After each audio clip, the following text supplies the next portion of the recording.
It's Going live. you're gonna be good. You'll know the dialogue. We're live. All right, everybody. It's Greg Harrelson here again on our Tuesday morning, live calls on the Real Geeks exclusive Facebook page. What a great page this is! I tell you, it's the one of the most. I think it's one of the most valuable closed or exclusive pages that I'm a part of because of the sharing and the information that's given. So, Abe, I appreciate you joining. I know we got a good conversation today.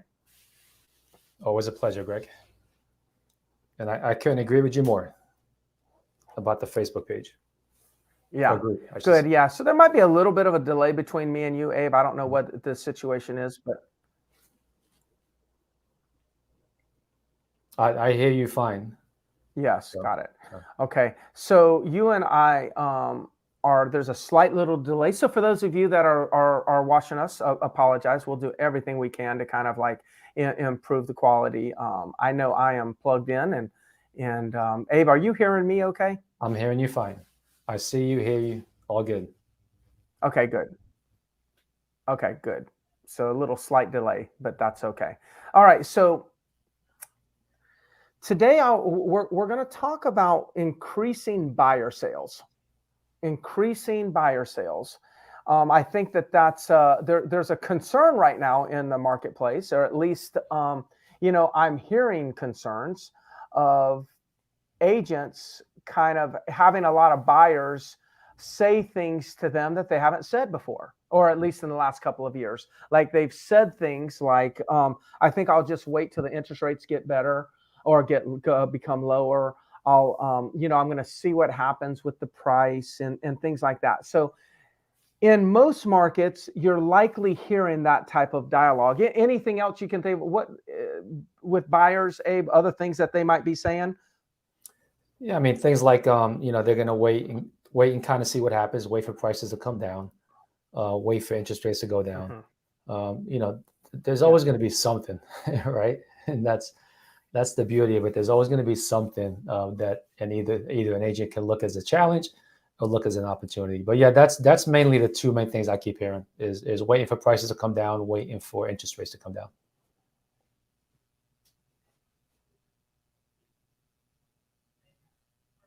You hear me? Yeah, that's kind of what Okay. we're hearing in the marketplace. Okay. So, I have I will say this, and as I said to my own company, I've been in the real estate market and seen multiple shifts. I've been in the real estate market for 25 plus years, and but I also am very clear on that longevity in the business doesn't mean that one is that more knowledgeable than somebody that's only been in the business a couple years. So just because I've been in the business a long time doesn't mean I know anything more than someone else. What really matters is, have you been through multiple cycles, and are you still a practitioner right now? And so, I'm still very close to my agents, still doing transactions, still taking listings right now.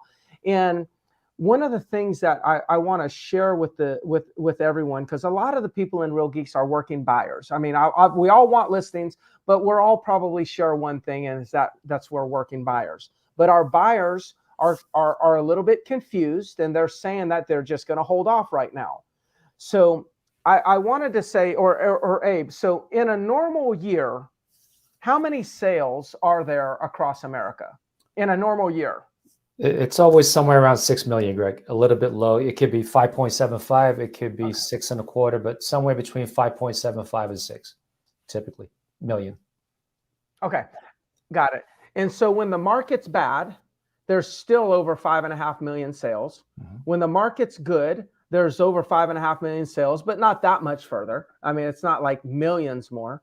So the reality is this, that the number of sales in a shifting market typically don't shift that much. But the number of real estate agents selling shifts. So the shift of the decrease in licensees decrease at a faster pace than the decrease in number of sales. Now, here's what that means. That means in a shift, the average per person production goes up. In most cases, the average per person production goes up. So for anyone that's worried about a shift and what it could mean to their business, don't worry about that. The transactions are going to be there. The question becomes, will you be there? Now, when I say that because when there's a market shift, which another term would be change, we know human beings don't like change. And so a lot of times what they do is they complain about the change, they withdraw, they maybe say, well, there's no reason to make these calls because these buyers are not going to buy at this interest rate. So what ends up happening a lot of times is when there's a market shift, the agent shifts their activities because they don't have a lot of confidence that they're going to be able to get business. They fantasize, they hallucinate that they're going to get less business, and they end up getting exactly what they're hallucinating. But it's not because they manifested it in any way, it's because they actually took less action. And I want to kind of talk about how you need to think today in order, like the mental side. I said to my company earlier on the coaching call, don't worry. The market shift is not where you need to worry, what you need to worry about. It's the mental shift that we must focus on. We don't even give focus and attention to the market shift. Put your attention towards your mental shift. And have you shifted yet? So Abe, any thoughts on that? And kind of where does your mind go when we talk about mental shift during a market shift? Well, I mean, you know me, it's all about mental. Everything's about mental. But I do want to clarify one thing. You know, we talked about roughly 6 million transactions a year. And we are talking specifically buyer's side in this conversation, right? So that's transactions. We're not talking sides. If you actually talk about seller and buyer side, that's 12 million sides to be had every single year. So we're not splitting 6 million in two between buyers and sellers. That's just 6 million buyers out there every single year buying property. So I want to make sure that that's clear to everybody. Yeah. Okay, I'm not sure if there's a delay or not. Okay, yeah. So basically, I mean, Greg, it's all about mindset. Like we have to. Real estate is always going to be matching a buyer with a seller, always, right? So as markets change, that's not changing. The process is not changing. So now what's going to happen is maybe the way that we do it changes. Maybe, you know, we're doing more virtual showings during COVID than we were before. Maybe there's more conversations right now about finances because interest rates all of a sudden just jumped up in such a short period of time. So the conversations may change, okay, but the process is still going to be the same, right? Yeah. So when you really look at it that way, it takes just a couple of minor tweaks is all you have to make in order to be able to maintain the same level of business, if not be able to grow it, right? So if there's going to be 6 million transactions, give or take, it could be like, I think predictions this year are going to be somewhere between, I think maybe 5.4 million transactions for 2022 is the last figure that I've seen. Okay, but even with that, there's plenty of business out there for everybody to be had. The question is, who's going to go after those transactions? Who's going to be the one that freezes like a deer in headlights? Who's going to be the one that's going to be panicking right now and not knowing what to do because the conversation has changed and they don't know how to react to it, right? So the business is there. Yeah, that's good. Mm-hmm. Yeah, the business is there, and so the change really is going to come in the conversation. So Sandy Warner, who's we know very well because of Real Geeks Mastery, she put something on Facebook here. It says, "I hear that people are worried the value of the home will drop after they purchase. It will. It is going to drop, but guess what? In 2010, it dropped for those who bought. In 2005, it dropped for those who bought. In 2015, it dropped from those who bought. Like the key is that it will drop and it will go up and it will drop again and it will go up. Now hear this, wait for it. Before they sell. Yeah. I'm going to say it again because most people miss this. Sandy, it will drop and it will go up and it will drop and it will go up. Pause before they become a seller. What does it matter if their real estate price drops next month if they're buying to own it for the next 10 years? Doesn't matter. That's all just drama. That's all emotion. And so the challenge here, and where kind of like Abe says, you got to make a couple adjustments. One of the adjustments is you got to adjust your own thinking. Then you can adjust your dialogue. But a problem that I see right now is a lot of agents, when somebody says, well, I think I'll just wait because I think the property values may drop a little bit and I don't want it to drop right after I purchase it. Then the consumer says that and the agent says this in their mind subconsciously. Well, they kind of got a point. And if you say, well, they kind of got a point, that's going to influence what you say back. You're probably going to say, well, yeah, I understand. But if some buyer says to me, well, gosh, I know I don't want to buy them. I mean, the prices might drop a little bit. Well, I'm just kind of curious. This sounds like the home that you decided you're going to retire in, right? You're moving down from New York or across the country from New York to South Carolina. I'm just kind of curious, how long do you plan on living in this house? And then they say to me, oh, this is our forever home. When you ask somebody, how long do you plan on living in the home? They are always going to say to you, very rarely do they say, well, I'm planning on buying it, moving in, and then next year I'm going to move out. Like, they don't say that. They say, I'm going to probably live here 10 years, or at least I just had a baby. I want to raise my kids here in this school district, or I'm going to retire here. This is going to be my last home. I'm going to have to pull me out of here in a pine box. Maybe they answer like that. If you're in the South, they say pine box a lot. So when they say, I'm worried about the values dropping, and I ask, how long do you plan to live there? And they say 10 years, then does it really matter if the price drops after they buy it? Because in 10 years, we're going to go through multiple cycles. It doesn't, in a 10-year period of time, it doesn't matter what price that they pay for the property. They're going to see it drop and go up. They need to be concerned about the market when they're about 1 year away from actually selling, not when they're 30 days away from buying, assuming they're not a flipper. They're not a flipper. So when somebody says it to me, I say, well, gosh, I can appreciate that, but how long are you planning on living here? Oh, this is our forever home. Okay, well, then you kind of understand how markets are. Just like the stock market, you see it go up, you see it go down. In the next 10 plus years, you're probably going to see multiple swings. Wouldn't you agree? Yes. So then the last thing we need to do is look at a short-term swing and let that dictate our long-term investments. That's the dialogue, Sandy, for that conversation. That's the dialogue. Any feedback or thoughts on that? Not Yeah, feedback, I mean, but just you other comments? nailed it on, and that was always going to come out of my mouth is, two questions you have to ask every single buyer before the conversation even starts, before you even show them any property, is why are you buying, and how long do you plan on holding the property?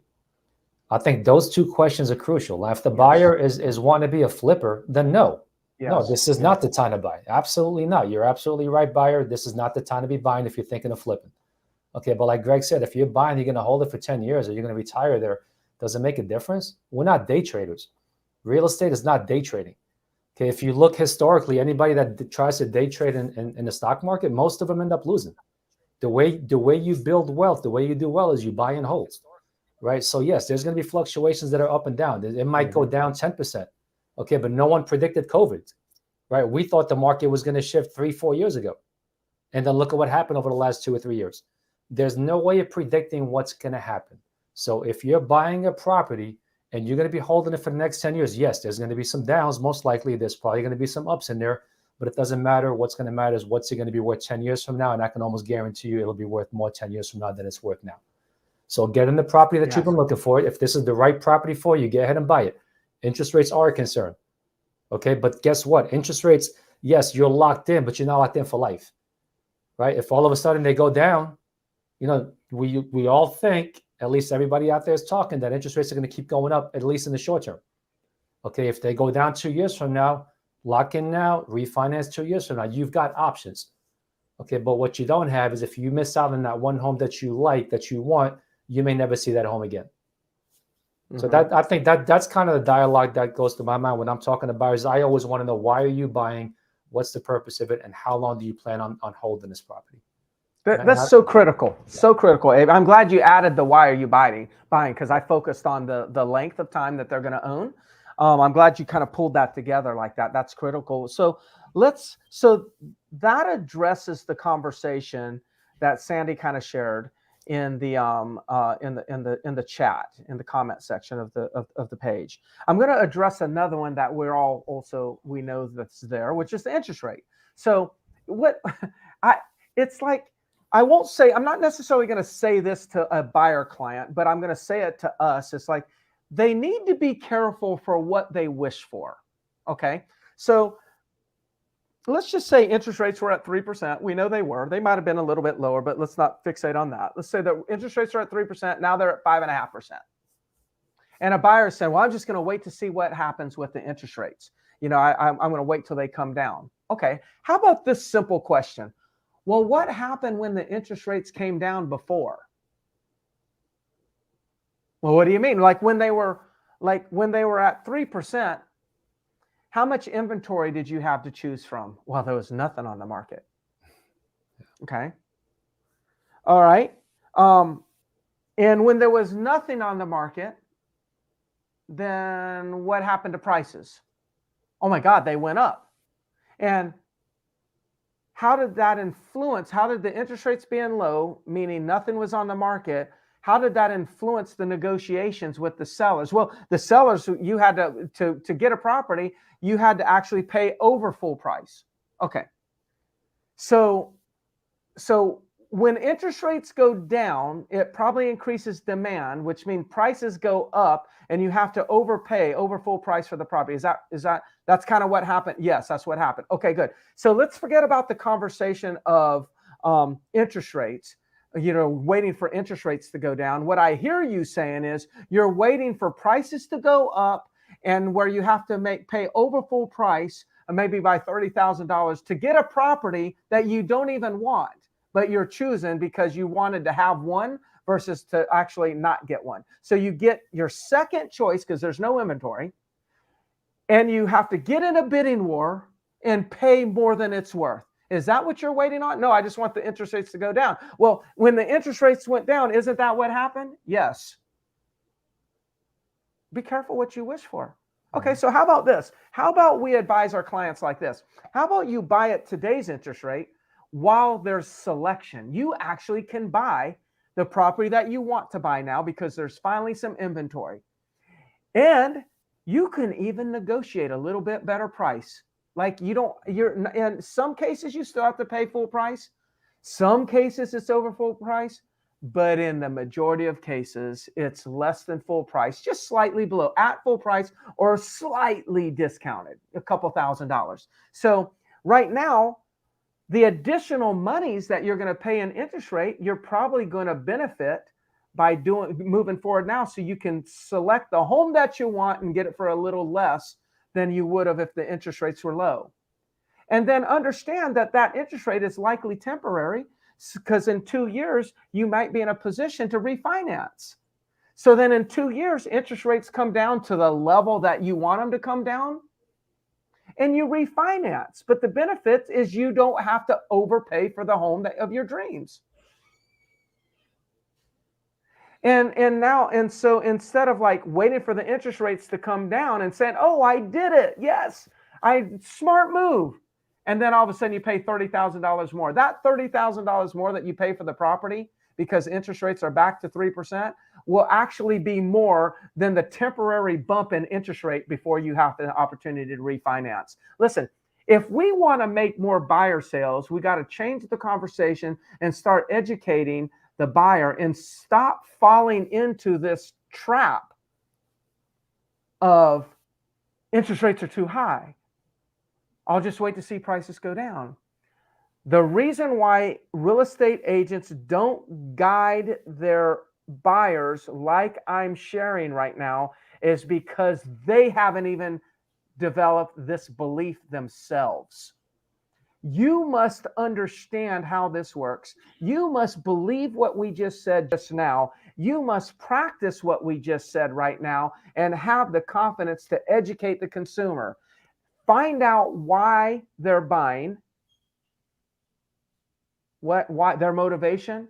Share this information with them, and they will then give themselves permission to move forward.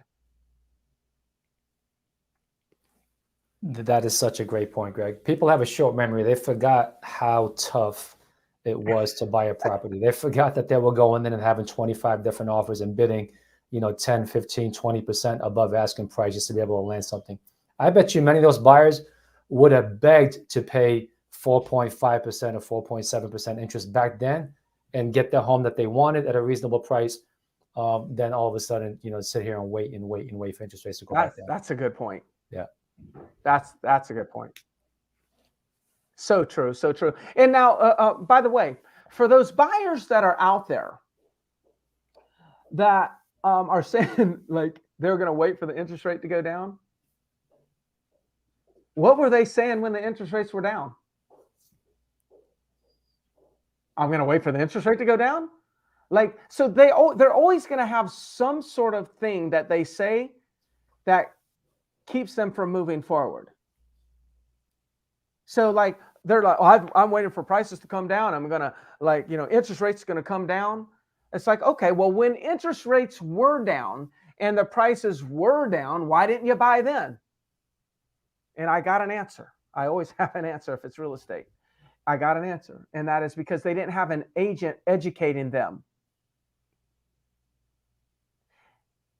Never buy their logic. Listen to their logic. Formulate your own logic and communicate that logic and let them buy into your logic. We're the professionals. So the key to increasing sales is changing the conversation. Yeah, bud. Greg, there's 72 million millennials out there that are now in the home buying age category, right?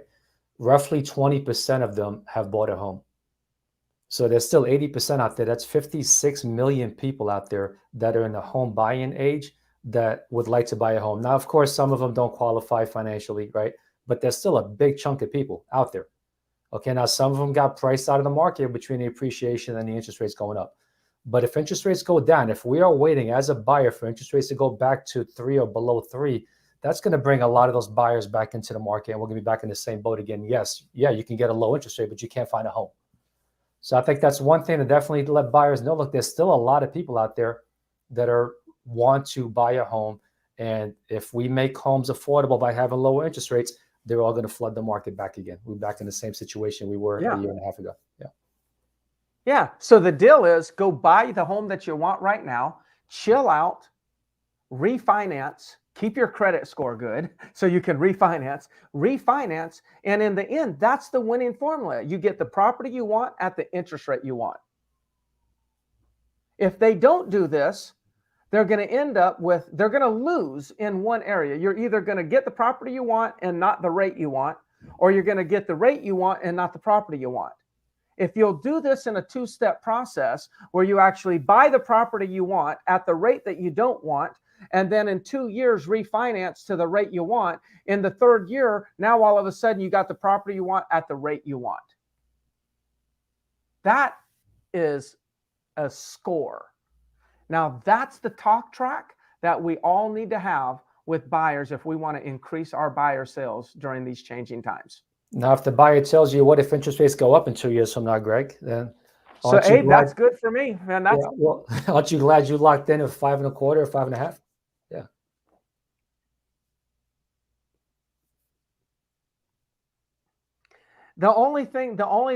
All that really matters for the person that's going to own 10 years is all this stuff doesn't matter.